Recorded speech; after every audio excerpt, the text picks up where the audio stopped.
What's going on, guys? You're in with Hardy Tech. Welcome back to Pokemon Colosseum, the NUZLOCKE run. In the last episode, we took on the big Pyrite Colosseum thing, and we actually won, to probably a few people's surprise. It actually won something. And now we're going to be going and getting a Shadow Pokemon from Mirror B, blah blah blah. Unfortunately, as you might be able to tell looking at this is not live. The gameplay is a little sped up right now. And I did record this live earlier. I sat down and played Pokemon Colosseum, and it was awesome. And for a few reasons, you guys are not actually seeing that. The first one being, it was a very, very, very bad video. That's saying something, considering, like, a lot of the times I think my commentary is relatively crappy. This one really was. It was very, very bad. I didn't even realize this at the time until I started editing this video and I started listening to it. And it's like, wow, this is... Yeah, I was kind of like my stupid normal self, but it wasn't the funny kind of stupid. It was like the really annoying, like, get on your nerves, I don't want to watch this kind of stupid.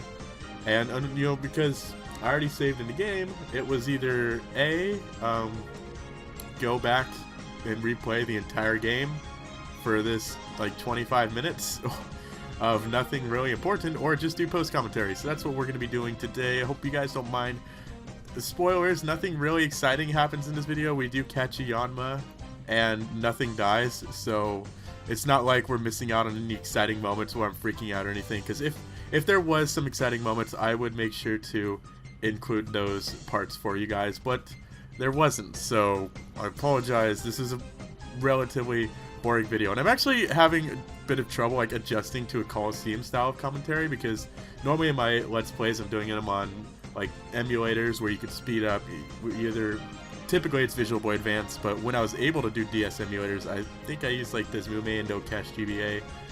You could speed up with those. There was a speed button. It was fantastic, and that's not exactly the case with a GameCube, because you can't speed up. And with that, it's not as fast a pace. Colosseum is, for the most part, a relatively slow-paced game.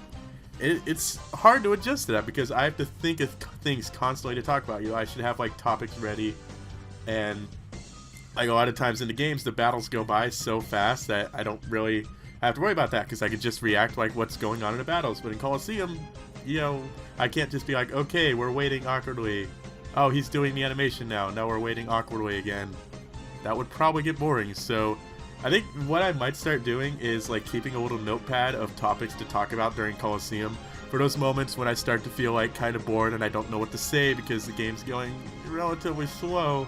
I'll have some topics to fall back on, and I'm sure next week is the 13th, which will be the day after X and Y comes out. Wait, X and Y comes out on the 12th. The 12th is a Sunday? Or X and Y? Hold on, I'm not going to check my calendar right now because that doesn't seem right. Is it? Okay, no, the 12th is a Saturday. So X and Y are coming out on a Saturday.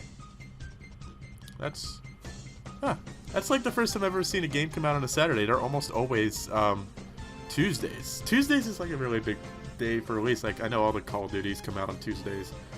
So that's actually kind of surprising, but I guess because it is, you know, marketed towards kids, they want to have it on a day where kids can go to the store and pick it up. So yeah, that makes sense. But anyways, this whole time I thought the 13th was a Monday, but apparently it's Sunday. So either way, next week I'll probably just have, like, a ton of X and Y stuff to talk about. So, and I've been doing everything I can to, like, avoid the spoilers and leaks of X and Y, because I really want to go into this game blind for the most part.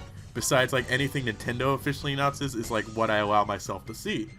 And I created this relatively big Twitter argument a few days ago about whether it was okay or not to post leaks on YouTube and, like, how you should go about it. I'm on the side that says, like, you should be able to post leaks, but you should be, like, protective of them, you know, to not accidentally spoil, because I've had things accidentally spoiled for me just browsing through my subscriptions, and then I'll just see, like, a blatantly spoiling thumbnail, or the title of the video will have the spoilers in it. It'll have, like, spoilers in brackets, and then literally just continue to say the spoiler. Like, how are you just gonna see that one word? My eye just automatically sees the entire title, so by the time I see spoiler, I've already, like, registered reading the rest of the title as well. So It's extremely frustrating, and I'm on the side of saying, like, yes, you should be able to post leaks for the people that want to see it, but there's got to be a way to protect it and to, like, hide that. Whether it's, like, blurring out the thumbnail or putting, like, X and Y leak, click for details, that's something I think that should be done. And there was a lot of people saying, oh, it's great channel exposure, I see nothing wrong with it. And I know this is gonna seem, like, stupid for me to say, but in my opinion, can people for just, like, 5 minutes stop thinking with their ego, stop focusing on, like, your channel exposure, and just continue on as if X and Y wasn't about to come out? I know you want to, like, get all this attention to get, like, this extra sub boost, but once X and Y comes out and once you don't have these leaks, are all those newer subscribers really gonna give a shit? It's not, they didn't subscribe to you for your Let's Plays, they subscribed for those X and Y leaks. And what if your own content's not good enough to keep them around? And that channel exposure was just like a little boom, and, you know, then it's gone. So just stick with what works. That's what I've been doing. I haven't been doing relatively any X and Y news except for, like, in the Catter Cave, which is, it's just like a little news thing. So what else am I supposed to do? I've just been keeping up with regular Let's Plays, which is one thing I like. I really like the Hoodlum Scrafty's doing, because he's kind of like up there with Blacklight Attack now for my favorite Let's Player. He's like the only one I actually keep up with his Let's Plays at the moment is Hoodlum Scrafty. So I'm very glad that he's just, like, sticking with normal videos and not doing all these X and Y stuff, because I swear when Mega Charizard X was released, there was like 6 or 7 different videos in my sub box saying, oh look, a new Charizard evolution. That's like all they said. They didn't say anything else. They just had pictures and they're like blah, blah, blah.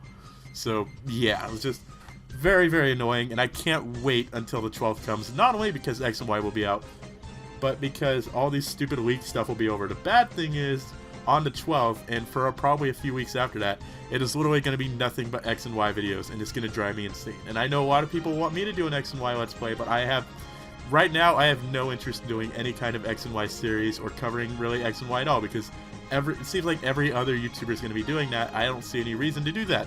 It was the same thing with Black 2 and White 2. When those games came out, there was just, like, non-stop Let's Plays and Nuzlocks of that game, and I was just here doing my own thing because I didn't care. So I'm sorry, guys, I'm not going to be doing X and Y. I'll still be doing Forest Sky, I assume, at the time. And if someday I get a capture card, or if there's a 3DS emulator and my computer isn't still crap, then yeah, you know, I'll do an X and Y Nuzlocke, but it's not happening anytime soon. So yeah, I did not mean to rant for this long about X and Y, but it really just, it's gotten on my nerves, with people just, like, they're constantly thinking with their egos and their sub count.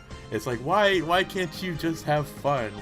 I know it's good channel exposure, and it's nice to, you know, get more viewers and all that. I mean, I like my viewers, I like you guys are awesome, and I would never turn down more of you, because it's like, hey, if someone offers you a cookie, wouldn't you want another cookie? You'd say, like, yeah, I'll take another cookie. It's just, you know, cookie galore. You just gotta have all the cookies. But sometimes you just gotta think, maybe I should, like, focus on, you gotta stop focusing on the new cookies, just focus with the old ones you haven't eaten yet, because they're just here sitting unappreciated. And I don't even know what that's supposed to be a metaphor for, but I'd really just kind of want some cookies right now. So maybe chocolate chip or oatmeal raisin. For the record, guys, if you're ever gonna buy me a cookie, oatmeal raisin is the way to go. Or chocolate chip, like the chocolate cookies with the chocolate chips in them. Oh, you could get in my pants with those cookies. Seriously, it's that easy. So if you guys ever want to have my catter babies, just bring me chocolate chip cookies. So that was probably really disturbing. I think that's gonna wrap it up, guys. Like I said, I apologize about it. Was just a very bad video, so hopefully this rant was a little more enjoyable. And leave you guys' opinion on all this stuff down below, or just, you know, leave a comment, like, telling me about your favorite kind of turtle, because turtles are freaking awesome. So until next week, guys, I'm Party Tech Yo-Yo. Peace!